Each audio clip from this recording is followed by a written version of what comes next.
Hello, I'm Dr. Jack Adrian of ChiroCenter, and today I'd like to share information with you about one of the most frequently asked questions about bad disc is what caused them to go bad to begin with. Spinal discs are expandable fluid-filled cartilage structures fitting between the vertebrae that act as shock absorbers for your spinal column and also act as a spacing mechanism between the vertebrae to allow room for the nerves to get off your spinal cord and into your body, much like the washer acts as a spacer between a nut and a bolt. Now, to answer the question, what causes a disc to go bad, it's important to first understand that spinal discs, just like all tissues of the body, are alive and need fed with nutrients. However, adult spinal discs are the only structures in the human body that do not have an adequate blood supply. Because of this, they receive their nutrients another way, through a process known as imbibition. And this process is much like the motion of the squeeze-release motion of a sponge in a bucket of water. Now, we've all experienced this squeeze-release motion when you squeeze the sponge to expel dirty wastewater and then release the pressure and the sponge reabsorbs clean fluids again. And the same is true in a spinal disc. Only in a disc, the fluids contain nutrients to keep the disc healthy and strong. Now, here's a model of a lumbar spine. And these are the discs that fit between each of your vertebrae. Each time we bend, twist, or turn, just like that sponge in a bucket of water, these squeezing motions bring in new nutrients to the disc. And this continuous motion, as we go through the daily processes of life, are absolutely essential for the disc to remain healthy. But here is where the problem develops.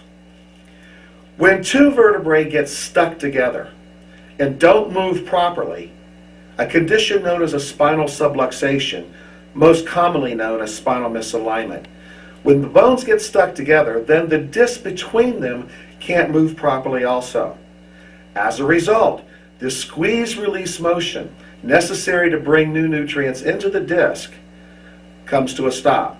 And then the disc tissues slowly weaken, degenerate, bulge, and decay. Much like what happens when one applies too much pressure to an ice cream sandwich. It bulges out from under the cookie. Now, there is usually no pain or warning in the early stages when vertebrae get stuck together and stop moving.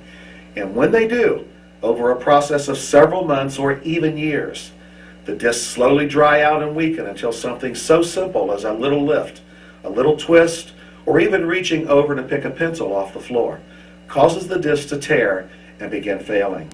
In other cases, the individual will experience minor back pain, but generally disregarded as a problem in the making because, well, after all, everybody has a little back pain.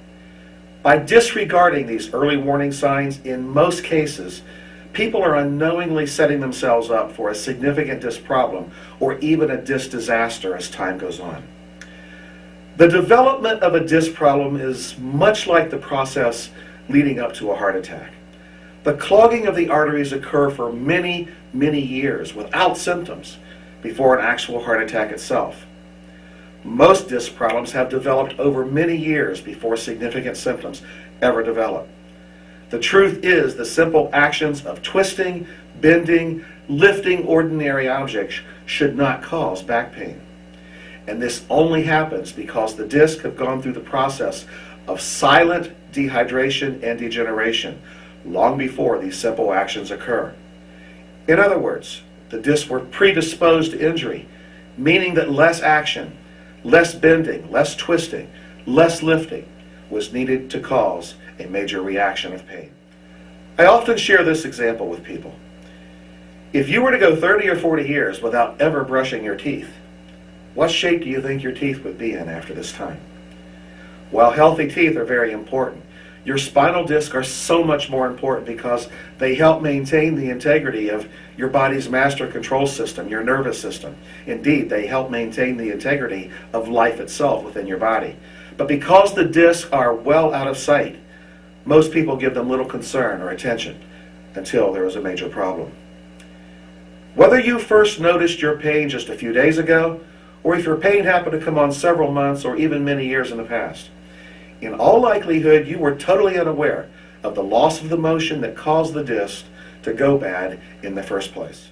The proper chiropractic techniques have long been known to be able to help most people prevent and even reverse disc challenges before they become a major disaster in your life. If you're experiencing the early warning signs of an impending disc problem, the come and go pain, or perhaps pain that comes but doesn't go, if you're already dealing with the pain and frustration of a disc that is already degenerated, decayed, or bulged, know that time is usually of the essence and action is needed to prevent a total disc failure, also known as a disc herniation or a disc rupture.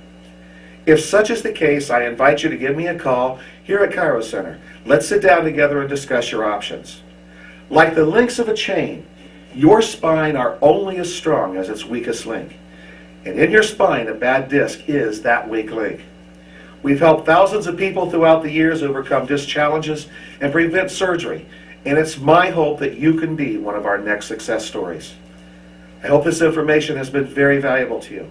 From ChiroCenter, I'm Dr. Jack Adrian, and thank you for watching.